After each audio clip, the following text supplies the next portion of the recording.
Now for the coolest move from single leg X, it's a transition that Craig Jones has made quite famous going into the 411. A lot of people just call it the Craig Jones entry. This is, it's going to be depending on the rule set, that if it's no-gi, obviously how we enter the 411, we can go straight into attacking leg locks like the heel hook. In the gi, you can still do it because we can use the 411 under the IBJJF rule set to come up and pass. We saw Gordon Ryan do that a lot at No-Gi Worlds in 2017 or 2018. He was killing with that. It can still be a legal position, but we just got to be careful how we're controlling our opponent's ankle. And it can also be used to transition into knee bars. Not going to be getting into the specifics of the leg locks from this 411 position, but showing you guys an entry. The forward tilt makes this a much more easier sweep to enter. Let's just turn slightly here. Kevin is in base right now. So the traditional way of like how it's been kind of shown is bringing this leg in and doing a reverse X where our leg is crossing in front of our opponent's knee. But the problem with this is that if Kevin's in alignment right now, posture, structure, and base, it's really difficult for me to move him, especially with this control configuration. What we like to do is use the forward tilt to shift our opponent's weight into their hands to make the legs light, and then we're going to be able to do the leg work to be able to get into the 411 position. So I'm in single leg X, I'm going to drop, and I'm going to block his knee, and I'm going to perform that forward tilt. Now, let's just turn slightly this way. From here, I'm still controlling the ankle, and I'm still framing at his knee. This bottom leg is going to go in right above his kneecap. The further to his kneecap I go, the better lever control I'm going to have. This doesn't really do much. See how I can kind of lift him, but it doesn't manipulate the leg? I want down at the knee so I can actually manipulate it and start to draw it towards me.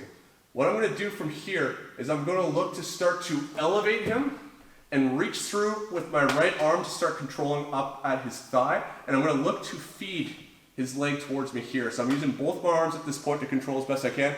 This right arm, if I need to, can be used to frame his armpit, and all I'm going to do is now with this bottom hook that was his knee, was kick it through to come into this position. Now the 411 can be done on either side, but the strong side typically is blocking, landing on the side that of the leg I'm controlling so we prevent any kind of risk of technical stand-up. So here, I'm going to now curl my leg down and rock his hip to the mat in this direction. So the leg that gets caught in the 411 position here is now the leg that he can't withdraw. If he posts this leg on the mat and tries to perform a technical stand-up, nope, the other way. Here, he can't. Just like we talked about in finishing the sweep in the last instructional. If we land on this side and Kevin can plant this leg in the mat, he may be able to still mobilize his hips and start escaping.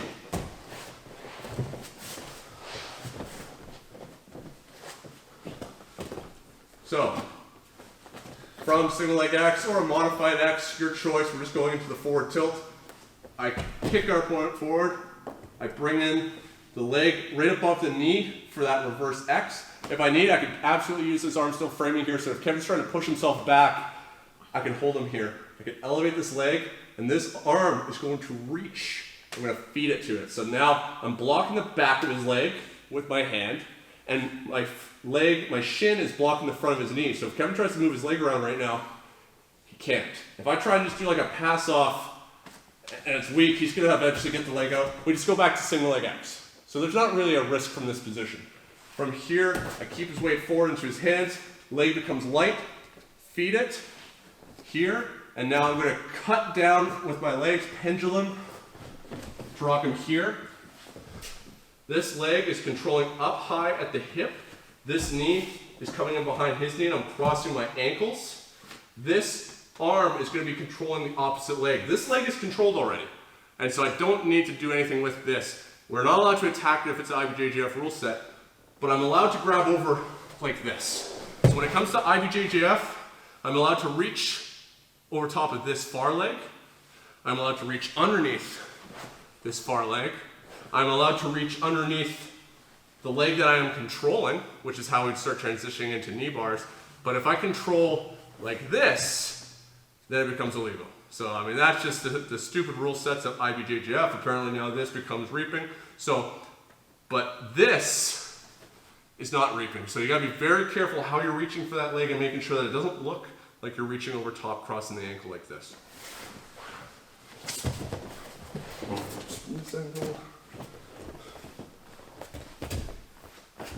Forward tilt, Reverse X, elevate your opponent, pushing weight further into their hands. Light leg. I like to use this arm a lot to help feed it through because he's going to be trying to withdraw this leg and try and get away. Any control I can have extra to help feed so that I got, see now both hands grabbing around him here. Try and get your leg away, Kevin. Kicking through, this knee comes up behind his knee. I cross my ankles, and I'm curled down, dropping them into the 411 position. And then if it's IBJJF, you can look to transition in the knee bars or looking to shift, and we'll start coming up into passing. So, one of the coolest entries, something that we use a lot. Obviously, having an understanding of leg locks is going to be very important with that, but there's a lot of other resources out there for that information, and so I hope you guys are able to make some use out of this.